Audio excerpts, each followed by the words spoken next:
Great. Thank you. Thanks everyone for being here. And good evening, seeing it is now 2 minutes after 6, and with the quorum, I'd like to call the Wilmington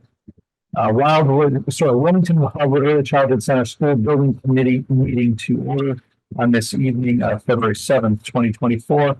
This is a reminder for those that are in attendance. The meeting this evening is being recorded, as we will continue to try and do. It's also being live streamed with the assistance and support of WCTV. With that, I'd like to have a roll call to begin our meeting. Vivian? Sure, thank you. Paul. Here. Diane Allen. Absent. John Holloway. Absent. Greg Bendel. Here. Kevin Kyra. Here. Kate Bissell. Here. Stacy Scott. Here. Christine Holleran. Here. Alice Brown LeGrand absent. George Hooper. Absent. Susan Inman. Absent. Brian Perry. Paul. Absent. David Ragsdale.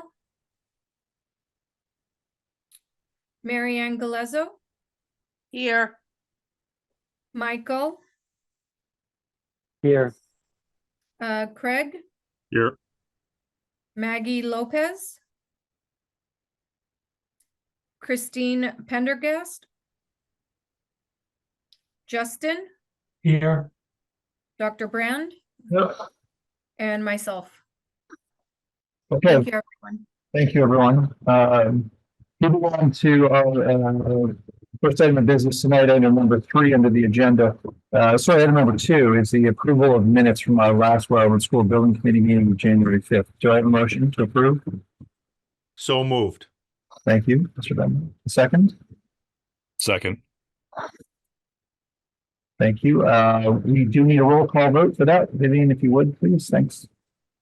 Absolutely. Paul. Yes. Greg. Yes. Kevin. Yes. Kate. Yes. Stacy. Yes. Christine.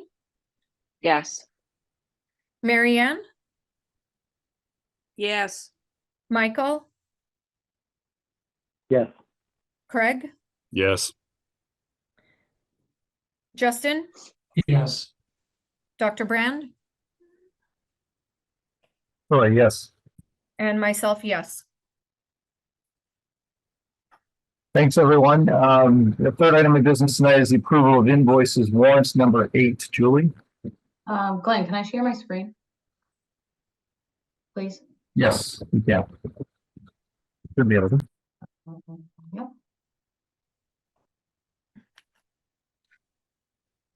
Okay, this is our agenda.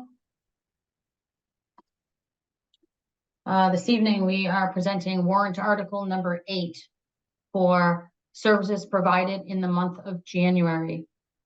First up is SMMA's invoice for feasibility study in the amount of $7,500. In addition to that, we have some project costs for printing the boards that you've seen around different schools, libraries, as well as the easels. The easels will remain as part of the project, whereas the boards will be replaced every so often. So moving forward, the cost will be roughly around $45 to reproduce the boards, whereas the remainder for the easels will stay with the project. So this invoice is for $108.61. Next up is Doran Whittier Architects feasibility study in the amount of $31,500. And finally, Doran Whittier's amendment 2 for the Cropper GIS in the amount of $3,300, and that's for a student assignment and facility planning. Warrant article number 8 total is $42,408.61. And I do not believe Susan Inman is on the call yet. So Paul Ruggiero, would you like to make the recommendation? I don't have the language, but I recommend approval of warrant number 8 for payment in the amount of $42,408.61. Perfect. Does anybody have any questions on these invoices? Yes, real do we have, this Kevin Kyra, do we have a breakdown of what Dor Whittier is doing? Every time we get together, the invoice is always 31,500. Is that because contract signed, so they just take it automatically, or are they actually doing something? I mean, why is the student assignment and feasibility, why is that not part of that 31,500? Seems rather odd that it's always the same figure every single month. It doesn't deviate. What exactly are they doing? Lori, can you respond to that question? Say again? I said, Julie, could you respond to Mr. Kyra? I can, yes. So typically during feasibility and schematic design, we take the entire amount of our contract and typically we divide it up evenly. So every month we have even distributions. Dor Whittier provides SMMA with what they have done every month, in which we submit to the MSBA in our monthly report. But during this phase, during feasibility, they have been investigating all of the sites. They have been on each property, looking at the mechanical systems. They've been looking at the exteriors of the building.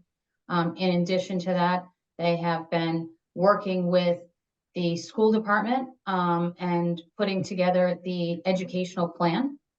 We've done visioning sessions. We have done. Yeah, Julie, I appreciate that. Your first comment was that it's part of the contract, so you take the money and divide it up evenly.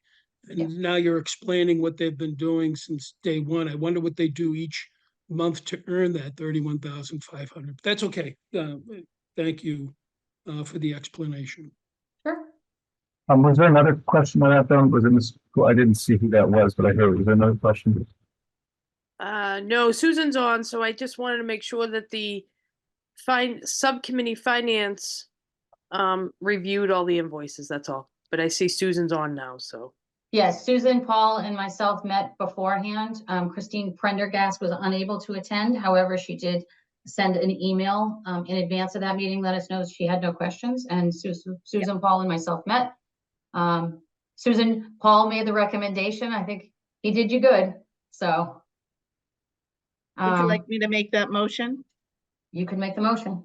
Okay, and the finance working group reviewed the invoices and recommends warrant number 8 for payment in the amount of $42,408.61. Thank you, Susan. We have a second. Okay. I can second.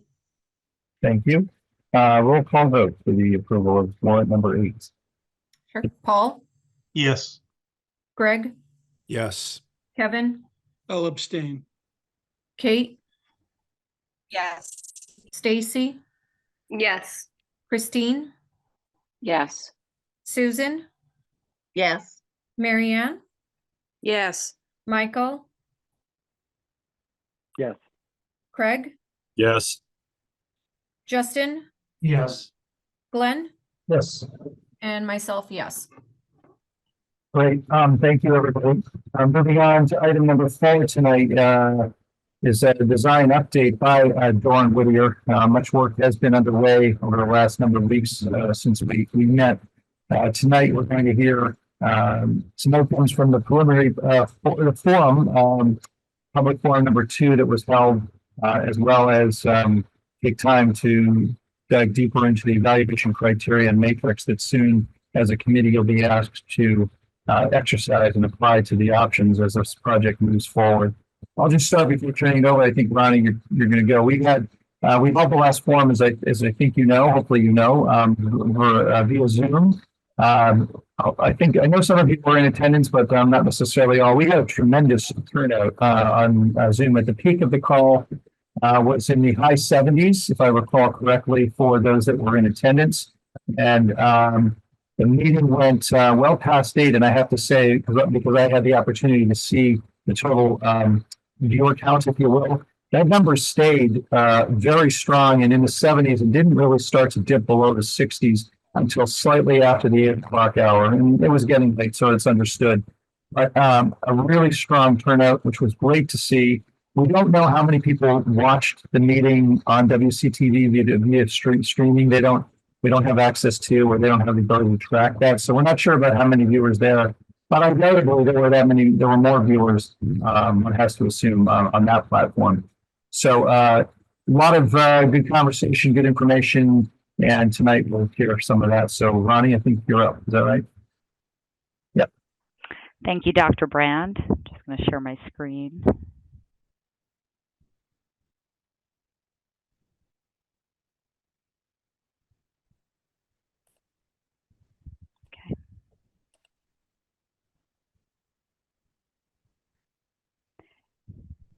Okay.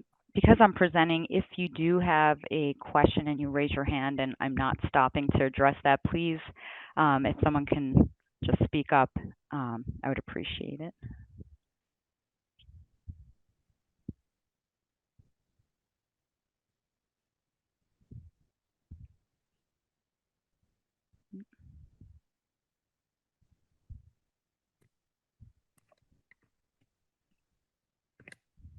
Sorry, my screen does not. Let me try that one more time.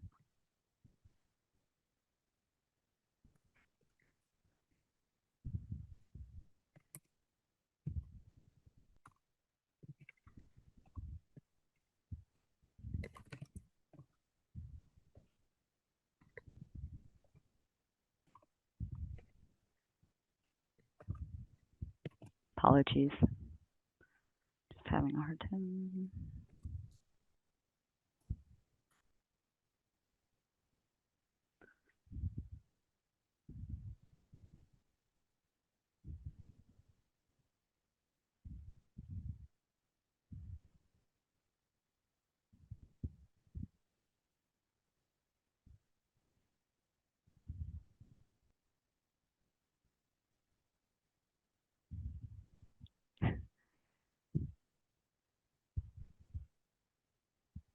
Okay. Let's see if this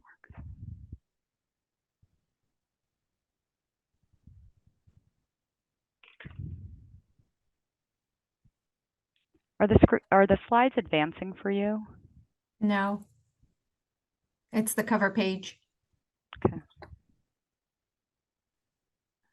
Apologies. While Ronnie tries to rectify it, I want to say that I thought it was a great community engagement, and I was very happy to see the number of attendees and the opinions and the voices heard and communicated.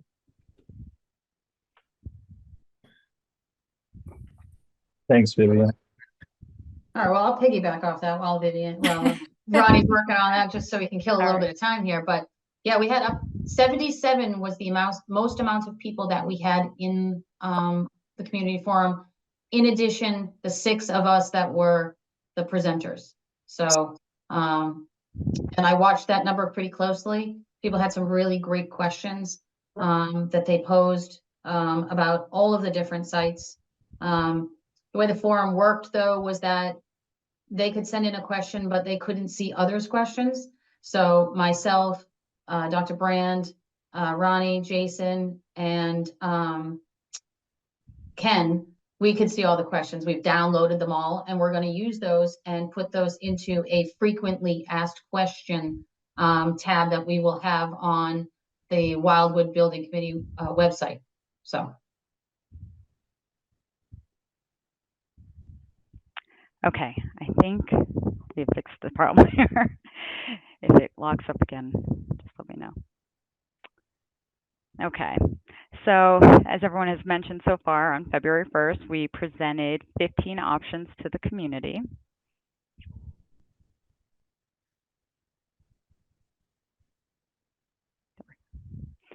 On the screen is a snapshot of the options that were presented. Each site was tested with the addition renovation options as well as the new construction options.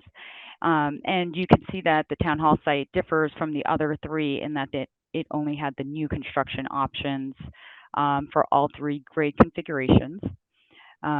As a reminder, these are test fits to determine if we can meet the educational, site, and infrastructure goals in the available areas at each site. And just a reminder, again, Ronnie, these are also requirements as per our agreement, if you will, with MSBA. Hence why there are so many possibilities or options right now, but this is consistent with what our agreement is on file with the MSBA to study all of these different grade level configurations, right? Correct. We would be studying the pre-K, pre-K 3, and pre-K 5 as part of that agreement.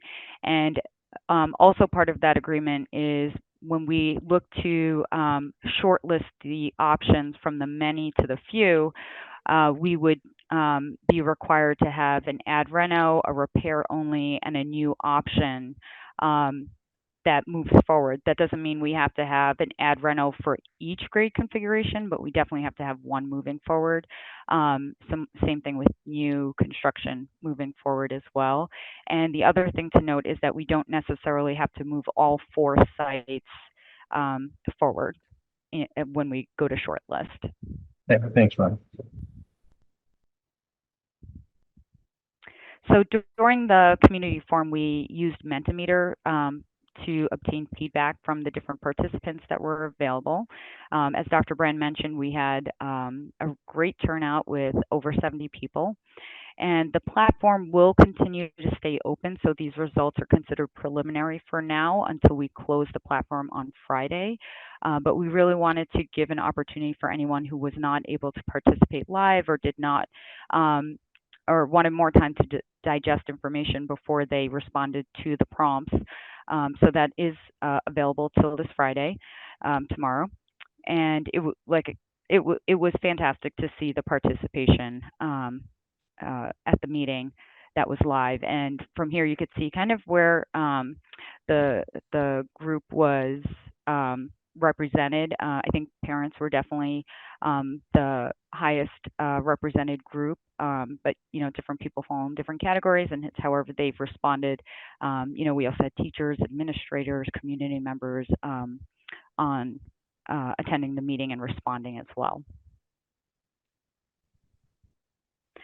This is a word salad that you see on the screen, and what the sort of algorithm does is, as attendees were inputting a word or a phrase that was describing their visions and goals, the more times a word was input by a respondee, that word would start to get bigger. And these words were not prompted by us. These were words that they had to think of something and input that as a response.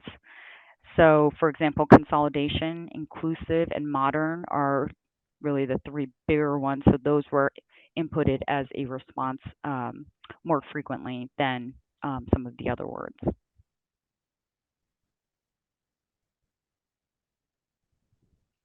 On this slide, we wanted to ask the community about the gymnasium, because in the pre-K 5 option, we have that larger gymnasium, for example.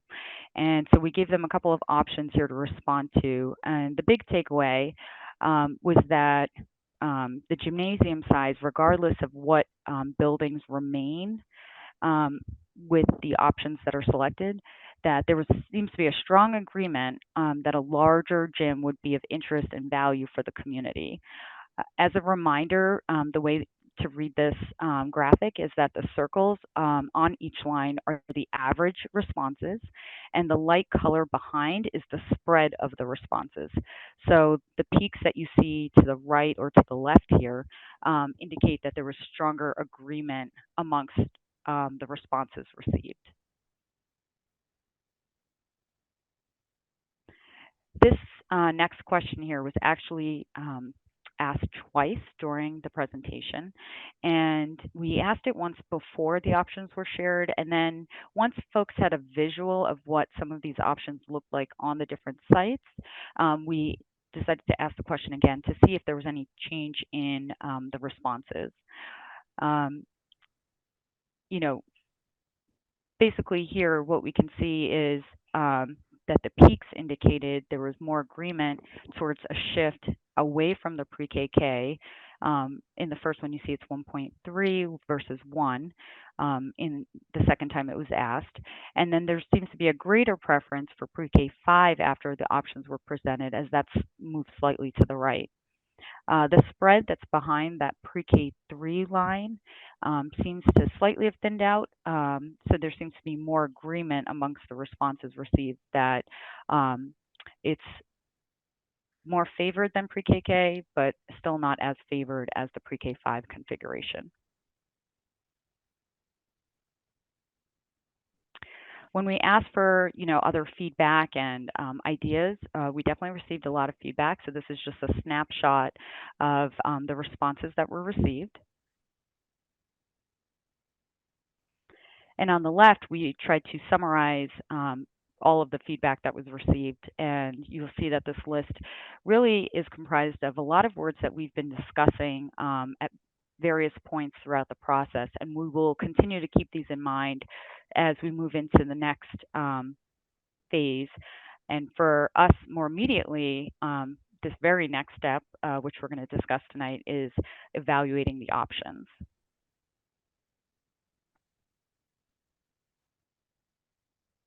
So for evaluation and shortlisting purposes, this group here is tasked with establishing criteria to differentiate between the options. And as a reminder, we have taken a start at creating the criteria, and we've used the guiding principles as the starting point and really pulled from this to create the criteria that you're going to see in the next several slides. So we've identified the bolded categories that you see here based on the project goals. Today, we are seeking feedback from you to confirm if the listed criteria captures the essence of each category. And we're going to look at each of these in more detail. So just to understand how the slides are set up, the criteria that's listed on the right side is, we'll be utilizing those to evaluate each of the options in the category that's on the left-hand side. And at this phase, many of the criteria that's listed under the education category will result in similar scores over the different options, since many of the layouts are fairly similar. The exception would be, for example, with the repair-only option, where educational goals are not addressed as part of the solution. So I'm not sure if everyone has had time to review these, so I could quickly start going through these. And if there is any feedback, please feel free to jump in and provide your feedback if you feel one of these shouldn't be used as a criteria for us to evaluate the options, or if you'd like to see more that are added, we'd like to hear that as well.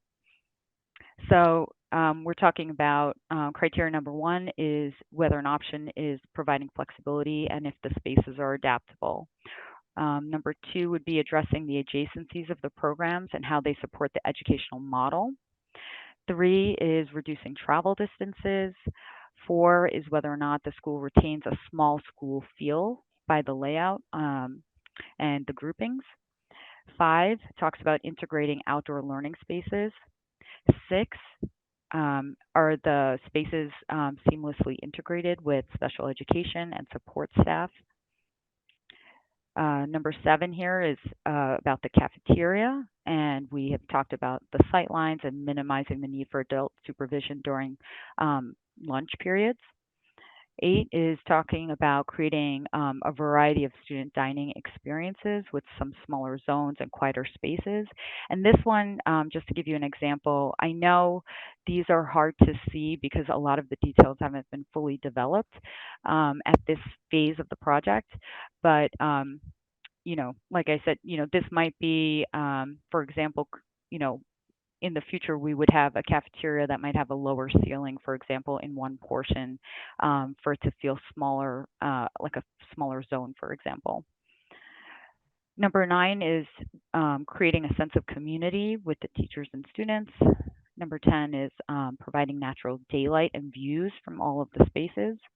Number 11 is having a wide variety of spaces. And 12 includes adaptable spaces for professional development.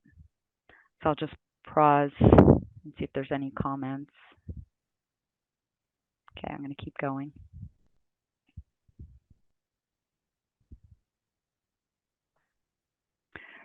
So when we're evaluating the sites, we're considering if there's enough space. So for example, whether or not we can completely separate the buses from vehicles.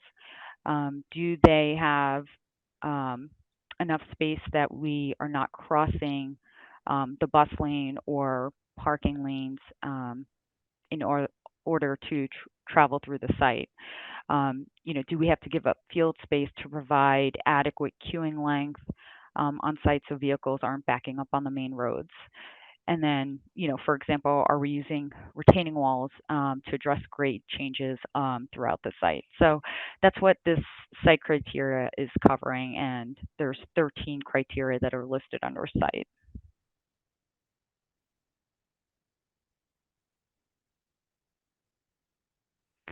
Under the community criteria here, we have 2 items that are listed. One is whether or not the layout is achieving a separation of public and private spaces. And I know Jason went through this in greater detail when he was presenting the options over the last several meetings, where you had the graphic where a portion might be like a yellow color and the rest of it was white to show that certain areas are public and the other ones are private, to allow community use, which is what number 2 here is focused on, whether or not the community spaces have, are easily accessible, and, are we compromising building security based on the way the layout is set up.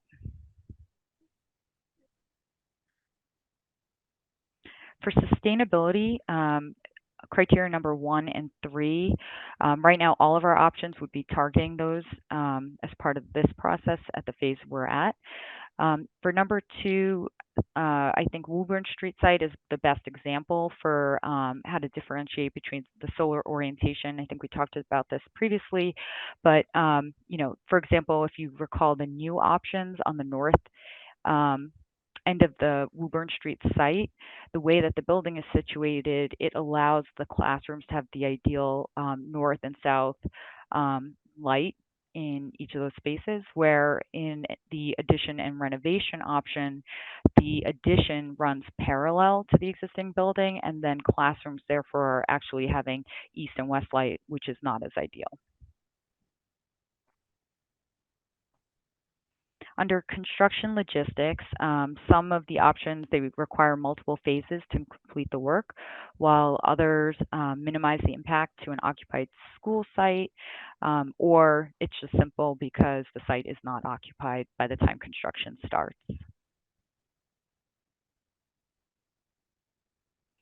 The total time to address all the needs, this project addresses the pre-K-5 population depending on which option is selected.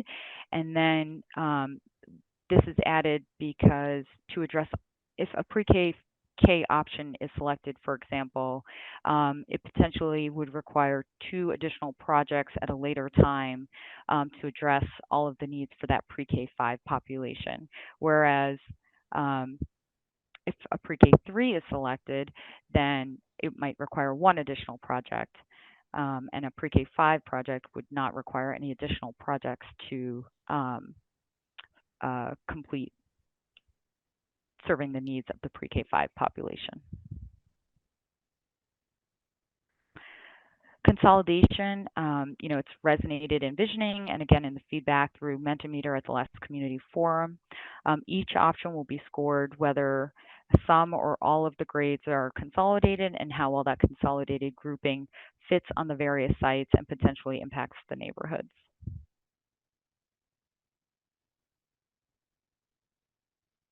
The overall project cost, the potential phasing and operating cost, and then the benefits versus the associated cost will all be considered under this criteria. For example, a larger upfront cost with little to no phasing for an option may outweigh a lower cost option, but that requires multiple phases.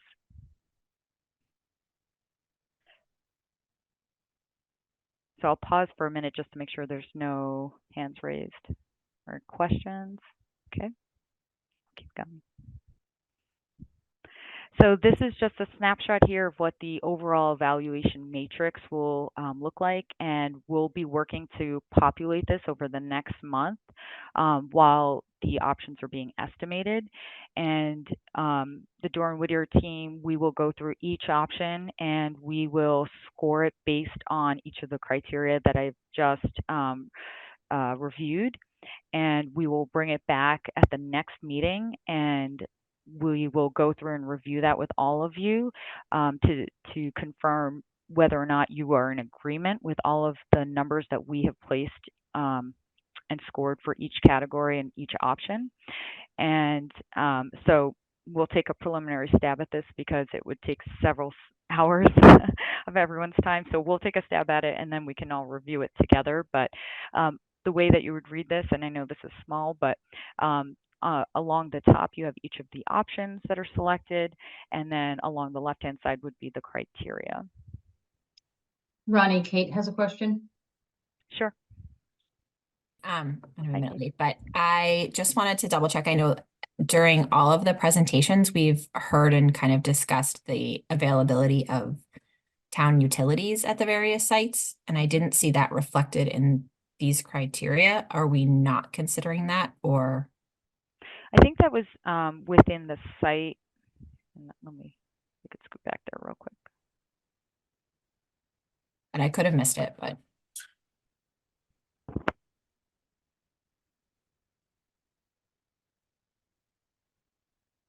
Maybe we didn't list it. I will confirm that it wasn't listed in one of the other categories as well, but that's definitely a factor. And I think it will actually play a big factor when we get to the cost portion, but we should still definitely list it here. So thank you for pointing that out. Thank you. And I know something that I think came up at the community forum, certainly that I'm guessing was raised by families, was a concern about the sort of location of, let's say, the town hall site as compared to some of the other sites as relative to the north side of town. I don't know how that would be evaluated necessarily, but sort of centrally located for families adjacent to their travel time to site from north side families, maybe. Sure. I know I hear that a lot currently from families who have to drive across town. So that travel distance piece as well. Sure. Thank you.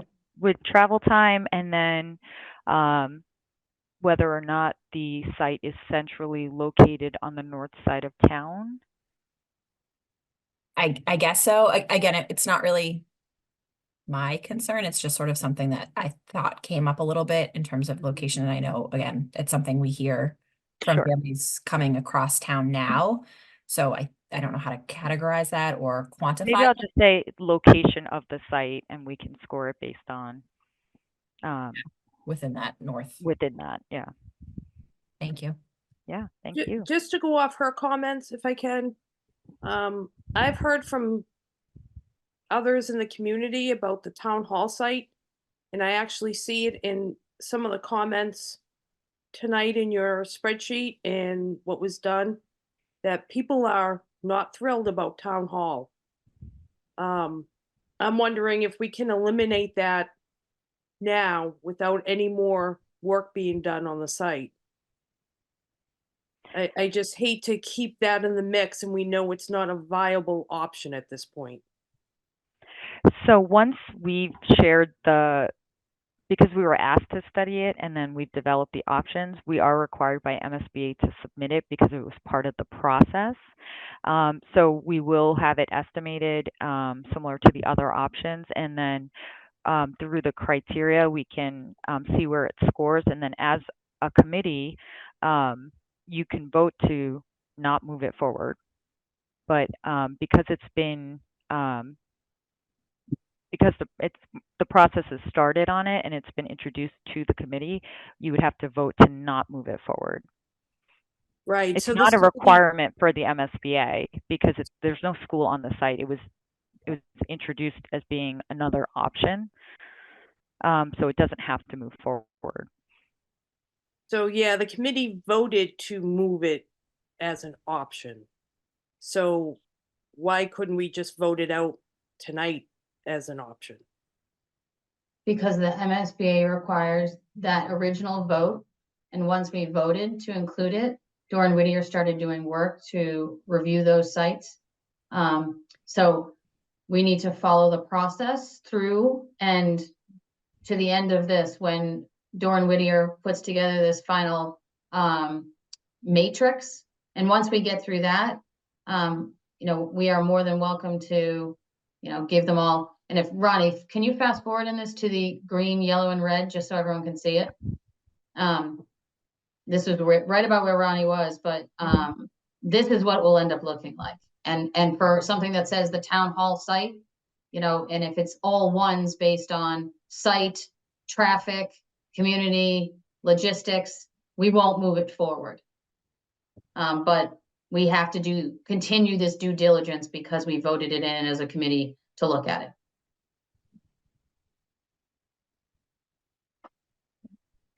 And that was voted in later on in the process. That wasn't part of the original sites that were Correct. selected. Yeah. I think it was 2 meetings ago. We brought it to the 3 meetings ago, or it was 2 meetings because we had introduced the pre-K 5 options. Yes. And at that meeting, we had not started work on the town hall site. And we asked the question at that meeting if we should take it off the list or keep it on the list and study it. And the vote was to study it to show due diligence when we bring these options forward to the community in case someone were to ask, well, what about the town hall site?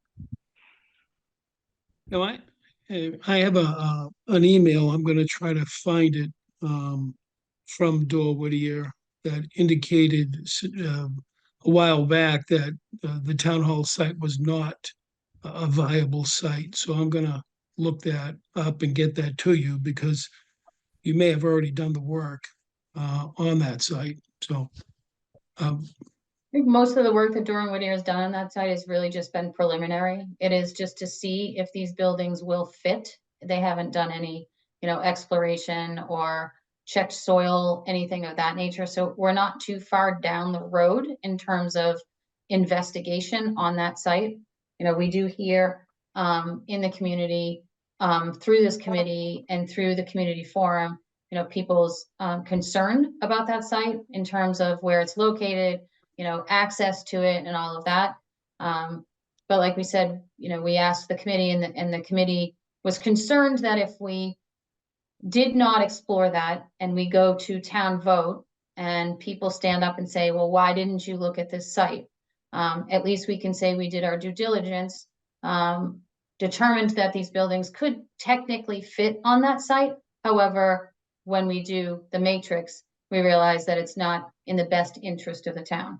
So this really is a due diligence exercise for you and for the whole community so that people know that, we've looked at every possible option there is. Now, I could just add, because I know that this is an important sort of topic here amongst those in this committee. Notwithstanding this committee, the meetings ago, we also left that meeting with a commitment that that I would follow up with the town manager to determine unequivocally a position taken by the body, sort of an official, if you will, on the position of the town site. And you're fading in and out, Mr. Brand. Yeah, I'm sorry. Can't really understand you. You're fading in and out. Sorry. Glenn, I know what you're saying. So at the last meeting, we asked Glenn to reach out to Lou, the interim town manager, to determine whether or not the town hall site has been earmarked for another project in town, and whether or not that there was a committee created for the reuse and repurpose of that site. And as of that meeting, there had not been a committee that was finalized, and there has been no official earmark for that property, which is why we moved forward. We did say that if there was a committee, or if there was any documentation that said that property was then going to be used for whatever it is in town, whether it's for a rink or whether it's to extend fields or whatever, we would understand, but that information has not been provided to us. And so the committee asked us to move forward. Was that correct, Glenn? Yeah, and I'm sorry, can you hear me any better now? Sorry about that. It's spotty. I will also, as just a follow-up to Mr. Kyra's comment, you might be referring to the comment that was made that the Article 97 might extend onto the town hall site, but also that because it's a municipal park or field, that there might be several more restrictions to it than the school sites. So we did have a meeting where that came up, and we are working with the town to get clarification on the town hall site regarding those matters. So, Yeah, and just to make a point, Julie, that there is the rink committee, which you mentioned, you brought up about investigating that site for a rink. So there is an active committee, and there is a search on that facility for that purpose, just so you know. Yeah, we did hear about that, but in reaching out to the interim town manager, we wanted to make sure that there was a committee for repurposing. And actually, I believe Mr. Bendel was present at that meeting and confirmed that there was no official committee for the repurposing. And forgive me, Greg, but I can't remember what you called it, but it was actually quite comical. Demolition. The demolition committee, yes. And so we did check in with Mr. Bendel. He did let us know that there is no official committee at the time that we moved forward with the town hall site. So. Yeah, if I could just chime in, Mr. Chairman, Julie, just because we don't have a committee doesn't mean that that other properties aren't being discussed for possible options. I mean, we may never have a repurposing committee. It doesn't mean we're not going to move forward with projects on certain sites. So I just want to make sure that that's clear, because it may happen, it may not happen. It hasn't come up for a vote. Doesn't look like it's going to be up for a vote at the next meeting either. So that's an update on that. Thank you. so to address the concerns that were raised, I think I would suggest that we add a criteria under site to indicate whether or not a site has any sort of potential restrictions that would limit the use of the site, whether it's earmarked or if it has some sort of, like the Article 97 or another type of restriction. So we could add that as on the list as well if everyone's in agreement with that. Yeah, that would be a good idea. So Julie, just one other quick follow-up question. Before we have Dawn Whittier do any more extensive work on any of the sites, we would do this matrix first and then eliminate sites, within the next meeting or so. Is that the goal? Yeah, that's the goal. So Dawn Whittier is going to take, now this is an example from another project, but they wanted to show you the color coding. So, to me, color coding stands out. So they're going to take a stab at this. And, based on all the feedback that everyone's provided, we understand how everyone feels about the town hall site. So they're going to take a stab at doing this and then present it to us. And, we'll kind of go through it line by line and start to eliminate some of the options because we don't need to present to the MSBA 18 options. Eventually, the goal is to start big and whittle your way down. So with a matrix like this, it is helpful. And having Dawn Whittier kind of take the first run at it and then present it to us, and we will, agree or disagree. So. Mr. Chairman. Mr. Bendel. Thank you. I totally understand that you may not take up a motion tonight for, to take this off the table, which was mentioned by our colleague, Ms. Galezo, but, and that's fine. But I do also want to go on the record once again as saying that, you know, I am in favor of taking this off the table. And I just want to point that out again because, you know, I don't know, what the schedule will bring for our next meeting or whether I'll be there or not. I hope to be. And I know we're struggling to get a quorum at most of these meetings. So I just want to go on the record at least, that I am in favor of taking this off of the table so that if it does come to a vote, that's how I intend to vote. I would concur. You could mark me down to eliminate the town hall site as well. Thanks. We appreciate that. Unfortunately, you'd have to be present at the meeting in order to do that vote. We hear what you're saying, and that will definitely play into when Dorian Whittier puts together this sample. Our goal is, by the way, is to actually move this meeting back 30 minutes to 6:30. I think we talked about it previously. I think somehow maybe in translation, we didn't move forward with that, but hopefully that gives people enough time to get home from work, get some dinner, and be able to get to the meeting. You know, we're trying to accommodate as many people as we can, and you know, we understand your time is really valuable. So, Mr. Chairman, if I could just clarify something. Mr. Bennett? Thank you. And Ms. Leduc, with all due respect, my request was that my position be stated into the record and not that my vote be taken by proxy or in advance. no, I appreciate that. Thank you. Thank you. Thanks, Mr. Bennett. Okay, well, Ron, are you all set with this portion of the agenda?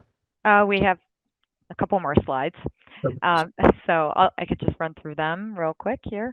So as Julie mentioned, this is a sample. So if you see more green on an option, it was more favorable versus ones that have more red in it were being less favorable. So this is just to give you an idea of what this will start to look like in the next couple of meetings. And then this is just to give an example of one of the ways we've represented in the past, how, you know, we've gone through the matrix as a committee.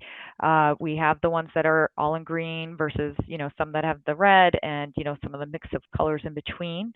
And we've then shortlisted the options. And here you could see there's an image of the option, which option number it was, the cost associated with it, and this is just a thermometer, if you will, that gives an indication of how it's scored in the matrix. So that's just one way to show how it can be represented to the community in the future. And also to note, for example, in option number 15, you know, you do see some red there. That will happen. It just kind of depends on where everything falls because, you know, each of these are given a number equivalent. So when we add at the end, it might end up moving forward. That, or even if an option is not favorable, but it's required by MSBA to move forward, then that might also make the short list of options as well. That's a great point to make, Ronnie, so that everyone understands there are options that we do have to move forward, you know, a repair only, an addition renovation, and they may not be optimal. It may not be what, you know, the end result will be, but we do have to move them forward. It's the process of the MSBA. And just to give you a quick recap of our next steps and the schedule moving forward. So this month we are working on finalizing what the criteria is for this evaluation matrix. We are going to be sending an estimating package to our cost estimator. They will start that mid-February. And when we move into March, we will have the first SBC meeting in March with the evaluation criteria matrix filled out as a preliminary starting point, and then that will be reviewed at that meeting. Sometime between the March 6th meeting and the March 20th meeting, we will receive the cost back from the cost estimator. So we will input that into the evaluation criteria matrix and review that with you at the March 20th meeting, and then also look to create a preliminary shortlist of the options at that March 20th meeting. We won't finalize that until after the community forum that is scheduled for right now as March 28th, where we will present the evaluation criteria, the cost, and the short list of the options to the community to hear their feedback, and then bring that to you in April. And at that time, we can finalize the short list and then approve moving forward with a PDP submission, which would be at the end of April. Just one quick question. Sure. Do all of the, what is it, 15 options go out for cost estimation?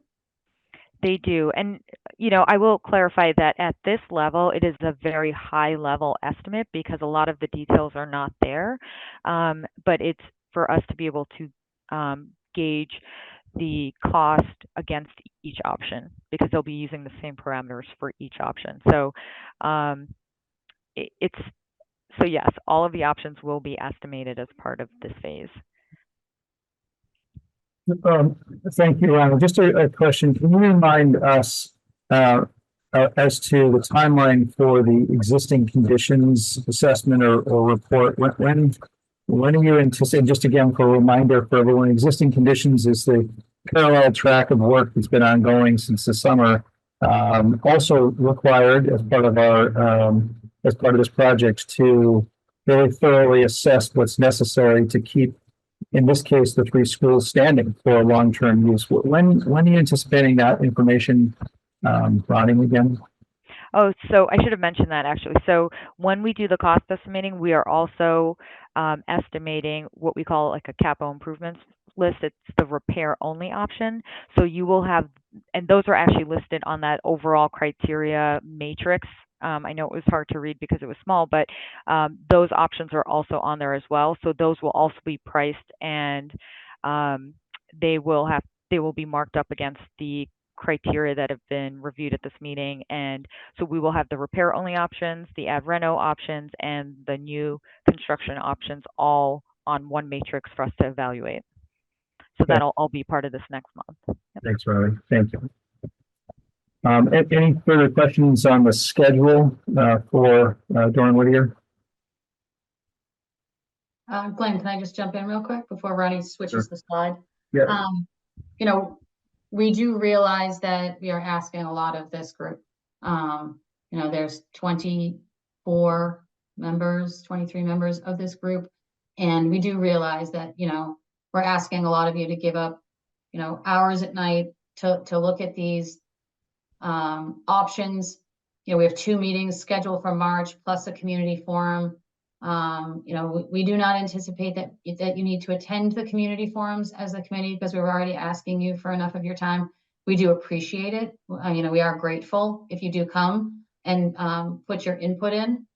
But making sure that we do have a quorum for every meeting. And the reason that we need a quorum for every meeting is that we need to take a vote on every meeting. We need to vote for a warrant article. We need to vote to have options to move forward. We need to vote to the criteria matrix. You're going to, in April, you're going to have to vote to approve the PDP submission so we can send it to the MSBA.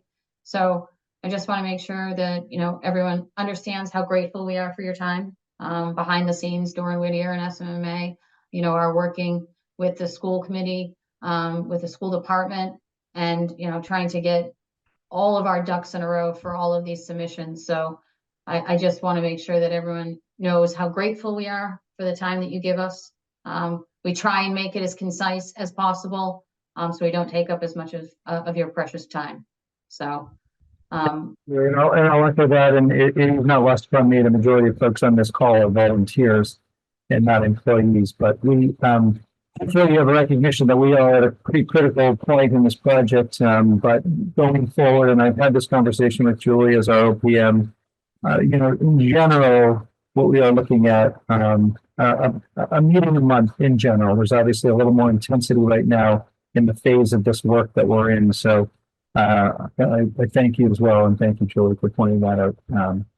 It's a lot to ask, and we know that this is a critical part of this project, though, certainly. So thank you. So So Can I just jump in 1 minute, Glenn? sure, yep. Is it all possible to maybe in the agenda have some sort of footnote on what kind of votes will be taken that night?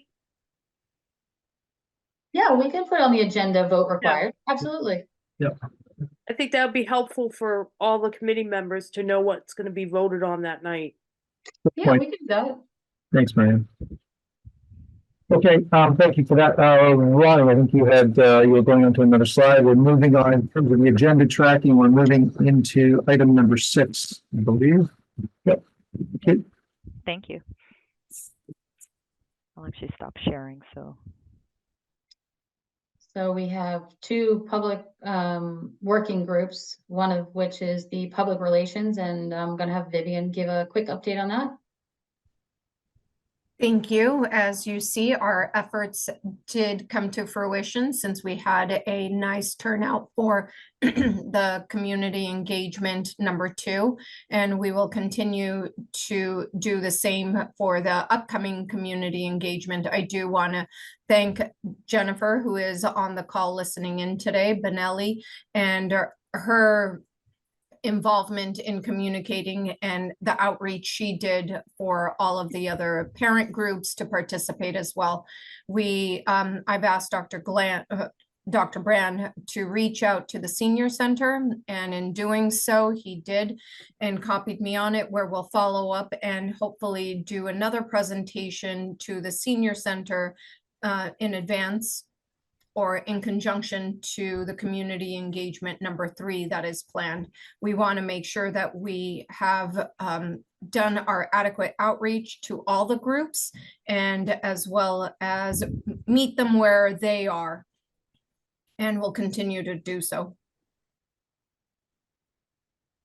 Thanks, Vivian. Ronnie, you want to give a quick sustainability update? Can I just jump in right here about community outreach? Sure.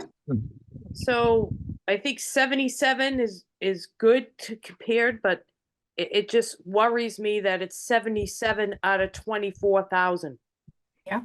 Marianne, I've had community forums that had 5 people attend. Really? Yes, like, and 20 people from a building committee and 5 people in person.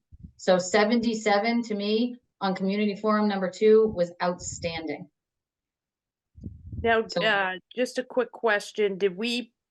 I know we talked about it. I don't know if it's in the budget, but did we do any sort of advertising in the town crier at all for this? Not for this one, Marianne, but we do have a game plan planned out already in advance to when we have to go to town vote, as well as potentially for the next community engagement. I know where you're coming from, and I feel the exact same way about making sure that the voices are heard so that we can make a decision based on the needs of the community and not just this committee. And with it, I think once we start looking at the cost and narrowing down the options, it'll be a little bit easier of a communication to the greater community at large.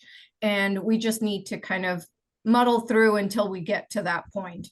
But the turnout of 76, 77 parents, majority of them being parents, not all, I thought was a great turnout. And in hopes that if we continue this effort and we get at least the same number of participation, if not more, for community number 3, that will be instrumental in helping us decide which options to move forward to the PDP. Okay, thank you. Cost is going to come in. The cost is going to be a huge factor as well, not just the location, the cost, all of that, red, yellow, green matrix. Yeah, no, I get it, but I have major concerns because this will be 2 votes. One is at the ballot box, and one will be at town meeting. So I say ballot box because we know it's going to be a dead override. Right. No question about it. So. No, you and I are in complete agreement with the community engagement, and we've employed a lot of different groups in town to help spread the information. With their help, they also did reach out to a lot of the preschools in the neighborhoods in the town of Wilmington to garner some support and participation from there too, since those will be the future students coming into this school. We're doing our best. I guess that's the only answer I have. Thank you. Thanks, Ian. I think we're moving on to the second part of item number 6, sustainability. I could give a quick update on that. We are working with our consultant, the green engineer, to complete the registration for the project, which we reviewed last meeting. Right now, there's a couple of pieces of paperwork that requires the town signature, and I believe that's currently being reviewed by the town attorney, and there were some comments. So there's a couple of emails going back and forth to determine who will actually register the project, whether it will be through the green engineer authorized by the town, or if the town will directly register the project. So we're just working through that, but we are all being very mindful of the fact that we have a deadline at the end of this month to make that happen. So that's about it. So any questions for Ronnie on sustainability? Okay. Item number 7, discussion, correspondence, or new items this evening. I have something. Sure. Last Friday, we attended another school tour at the center school in Tewksbury. We had a great turnout. On this call, Susan, Stacy Scott was there, Glenn was there, Paul was there. It was a great turnout. Tewksbury was very excited to share their space with us. We arrived around 1 o'clock. We sat in the conference room with the principal and the business manager, talked to them about their lessons learned, what they would have done differently if they could have. And truthfully, they had very little to say about what they would do differently. They love their school. They are so excited to be in this new space. We stayed from 1 until just after 3 o'clock. We're able to go into classrooms, see students in their spaces, the gym, the media center. Myself and Jason Boone stayed at the end of the tour and watched the dismissal. This school also would be about the same size if we did a consolidation. It was about 750 students. And so we were interested to see how the dismissal was. They started dismissing at 3:05, and the last student was in a car at 3:22. So it was very efficient. The way that the property lays out, there's 2 schools on the property, and there's a road that goes all the way around both of these schools. And so the parents queued up around the building. Oh, thank you, Glenn. This is all of the people that attended last Friday, less a few that maybe were unable to attend, and then those who are coming for this Friday, because we are going to make a return. But like I said, they were queuing up around the entire property and were able to dismiss these kids in just under 20 minutes, which was pretty amazing. Very efficient, calling buses, calling riders. They have apps for students that are going to be riding in cars. And so there was a lot of things that we learned that we could do in terms of the busing system, students who take a bus but parents are picking them up that day. So I hope that anyone who is not on the list for this Friday who would like to attend, please come and join us. We'll be happy to have you. I think it's really important for the members of this committee who will be making the final decisions on the school to come and attend and walk through it and see it for yourself. It was quite beautiful. So Stacy, Thanks, Julia. do you have anything you want to add? No, I thought it was like great because it wasn't overdone or anything. The spaces were really thought out and the floor plan was really nice. It just felt really open and inviting just by walking around, and it was a nice feel to it. So I really enjoyed it. Thank you for coming. We really appreciated it. Paul, you were there. Anything, any takeaways? No, I thought it was a nice, nice looking school, and it was, as Stacy said, it wasn't overly done. It was interesting, some of the couple of the takeaways, that what would they do differently. I thought that was good and something for us to keep in the back of our mind. So yeah, no, I thought it was a good trip, if you will. Yeah. Well, thanks, Julie. Thank you for those on the call that went. If there's anybody who didn't go, and it's not too late. If you're interested, please just reach out. They were great and flexible, and there's no sort of cap or limit, I don't think, on the number of folks going. We did have a good number of staff. I extended an invitation to staff, and so on that list, we have seen some staff in the 3 schools that are part of this project, and it was great to see their interest and their presence too. Excitement, even though this is a project a long way away, I think excitement is starting to build, attention is starting to expand, and that's what we want and that's what we need. So great to see. So thank you, Julie, for setting that up. Any other new items this evening? The only other thing is I think we're going to try and move these meetings to 6:30. I know I said it earlier, but I just want to make sure everyone on the call hears that. We will adjust the invitations moving forward, so that gives people time to prepare and be ready. Get your dinner. So We also, just on that note of the meetings and the time, any updates on the, recognizing that for some, the ease of access or attendance at these meetings may be better facilitated virtually. We've had this conversation, I know, before, and the overwhelming sense from the committee at the time was in person would be preferred. But Julie, I think you were going to have a conversation with, and any updates on that at all in terms of where we might go in the future with this committee? yeah, so thank you for bringing that up. So when we met in person, I think two meetings ago, we talked about whether or not we wanted to remain coming in person, or if we'd like to switch virtual, or maybe try a hybrid option. We've noticed that participation seems to be greater with virtual. Whether that's because people are very busy and it's easier to be able to sit in front of your computer and log on than it is to drive over to the high school.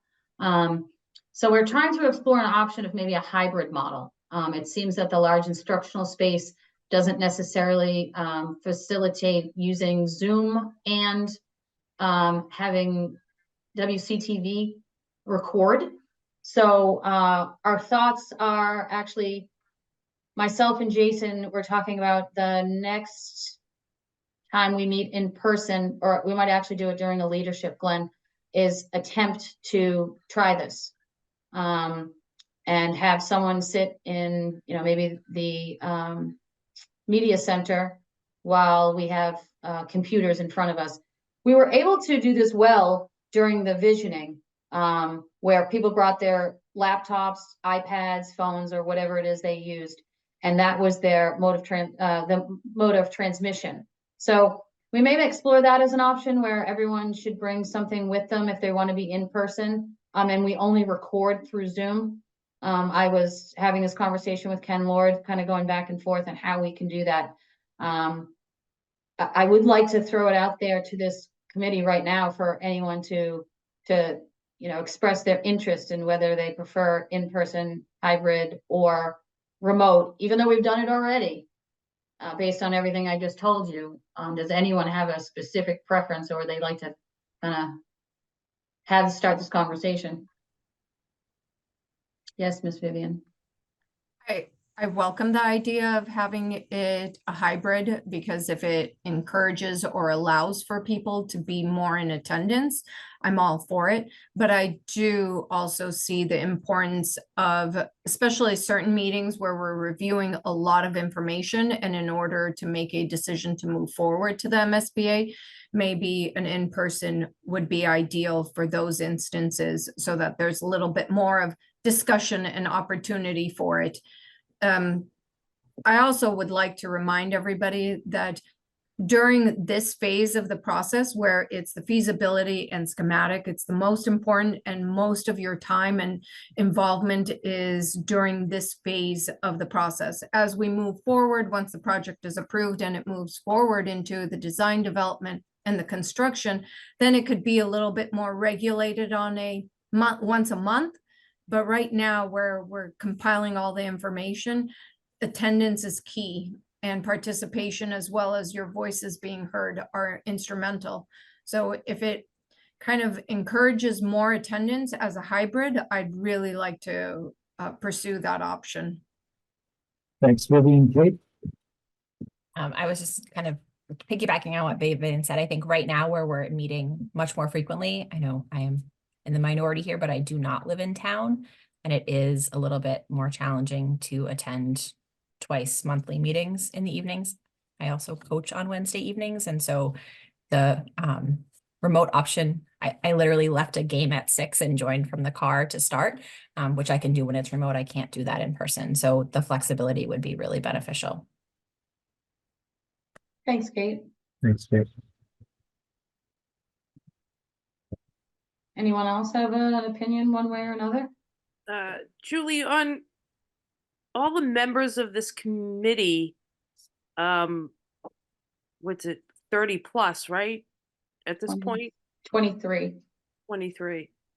Is there a reason why we're struggling to get 10 and it seems like basically the same people all the time? I mean, have you reached out to the people who haven't attended and asked maybe what the reason might be? Is it too early? Is it because of it's remote? No, Yeah. I just, go ahead, Glenn. No, I thank you for raising that, and I think it is something we need to do. We've had obviously some changeover at the town hall, some of those folks, and I'm not sure, to be honest, whether or not, I'm not sure what their plans are as we move forward.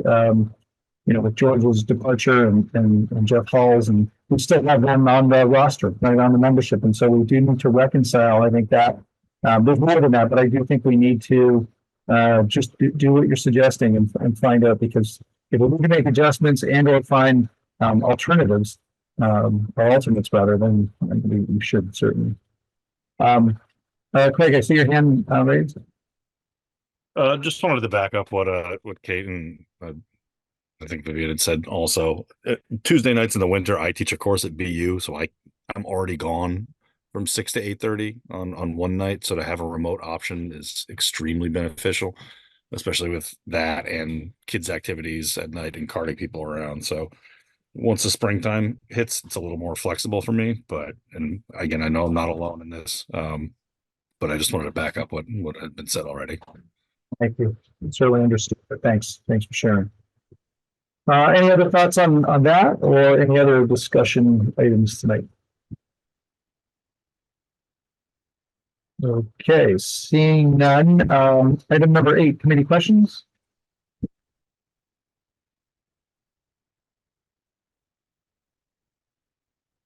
No questions this evening. Okay. Item number 9 is public comment. Anyone who is here this evening from our public, not committee members, who may wish to speak? Hey, Jen, I see your hand raised. Hey, I just wanted to commend the team here on what great work went into that community forum number 2.